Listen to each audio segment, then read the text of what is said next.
បាទចឹងកិច្ចជាបន្តទៅទៀតនេះគឺយើងវានៅចង្ហាន់មិនបានព្រមទាំងគ្រឿងបរិក្ខារហើយទីទទួលបន្តអញ្ចឹងមុននឹងគេបន្តក៏សូមអញ្ជើញយើងមានខណ្ឌពុកការីជនទាំងឡាយ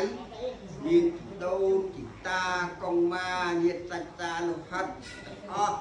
ព្រមទាំងលោកប៉ាអ្នកម៉ាក់អីណាទាំងអស់ហ្នឹងគឺថាសូមជួបវិញ្ញាណក្ខន្ធលោកមកស្ថិតនៅក្នុងទីនេះទីអាឋាននេះដើម្បីនឹងអនុមោទនាទទួលយកនៅកងការមហាកុសលដែលកើតឡើងអំពីកូនចៅនៅក្នុងថ្ងៃនេះកាលបើលោកបានអនុមោទនាទទួលយកនៅកងការមហាកុសលហើយនោះក៏ងាកក្រោយឲ្យពរជ័យសិរីមង្គលមហាប្រសើរណាជាពិសេសកូនចៅប្រុសណាពិសិដ្ឋនរិននេះដែលចេញខែនៅក្នុងថ្ងៃនេះ